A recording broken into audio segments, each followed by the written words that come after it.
ఇప్పుడు చంద్రబాబు నాయుడు గారు ముగ్గురితో కలిసి పొత్తు అని అంటా ఉన్నాడు. 3 పార్టీలతో పొత్తు అని అంటా ఉన్నాడు.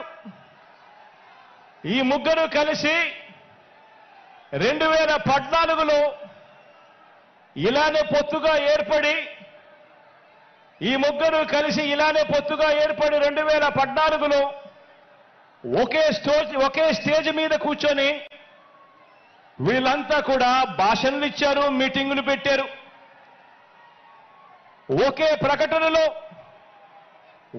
ప్రకటనలో ఇలా ముగ్గురు ఫోటోలు వేసి ఒకే ప్రకటనలో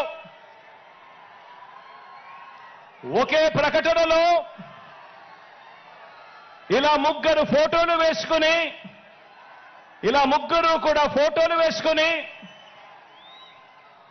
చంద్రబాబు నాయుడు గారి సంతకం పెట్టి ఇంటింటికి ఈ పాంఫ్లెట్ను పంపించాడు.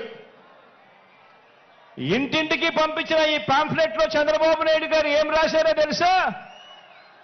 ఈ ముగ్గురు ఫోటోలు పెట్టి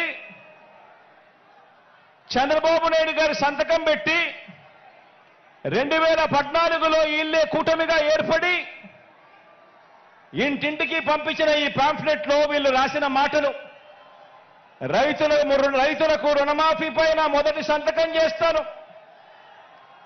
డ్వాక్రా సంఘాల రుణాలన్నీ పూర్తిగా రద్దు చేస్తాము, మహిళల రక్షణకు ఉమెన్ ప్రొటెక్షన్ ఫోర్స్ ఏర్పాటు చేస్తాము, ఆడబిడ్డ పుట్టిన వెంటనే మహాలక్ష్మి పథకం కింద 25,000 రూపాయలు బ్యాంకు అకౌంట్లో డిపాజిట్ చేస్తాము,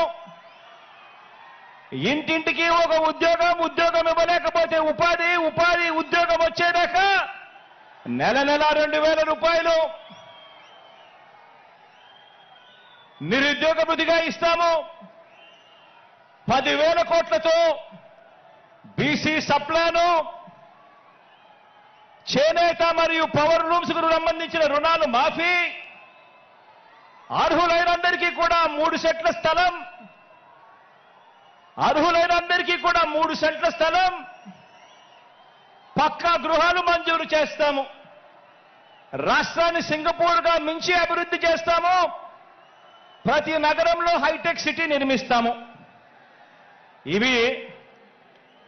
ఇదే చంద్రబాబు నాయుడు గారు, ఇదే కూటమిలో ఉన్న ఇదే దత్తపుత్రుడి ఫోటో, ఇదే ఇప్పుడు చంద్రబాబు నాయుడు గారు ఢిల్లీకి వెళ్లి ఏకంగా కూటమిగా ఏర్పడి పొత్తులోకి తెచ్చుకున్న మోడీ గారి ఫోటో.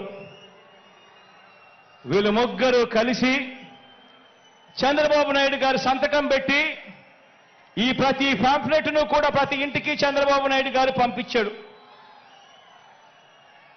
ఇందులో ఇచ్చిన హామీలు ఏవైనా కూడా అమలయ్యాయా అని అడుగుతా ఉన్నాను. ప్రత్యేక హోదా ఇచ్చారా అని అడుగుతా ఉన్నాను.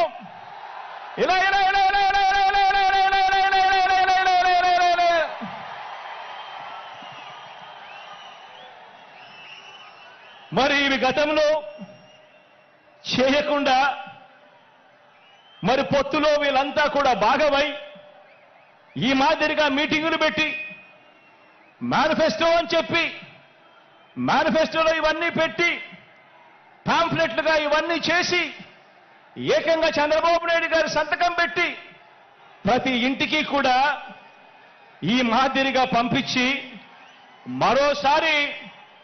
మరోసారి ఇదే డ్రామాను, ఇవే పొత్తును, మరోసారి ఇలాంటివే ఇంతకన్నా ఎక్కువ హామీలు ఇస్తూ మరోసారి మోసం చేసేందుకు ఈ రోజు మళ్ళా చంద్రబాబు నాయుడు గారి పొత్తుల డ్రామాతో మళ్ళీ ఈ రోజు మీ అందరి ముందుకు వస్తా ఉన్నారు. ఆలోచన చేయమని అడుగుతా ఉన్నా.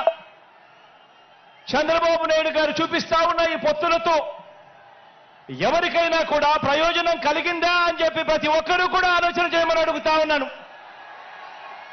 ఇలా 2 చేతులు పైకెత్తి ఇలా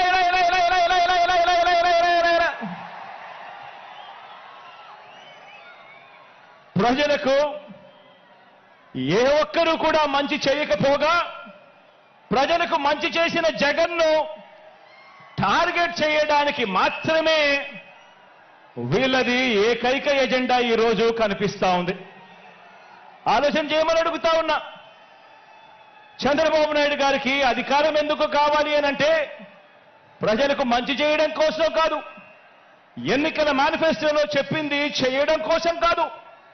చంద్రబాబు నాయుడు గారికి అధికారం ఎందుకు కావాలి అనంటే కారణం ఆ అధికారంతో ప్రజలను దోచుకునేందుకు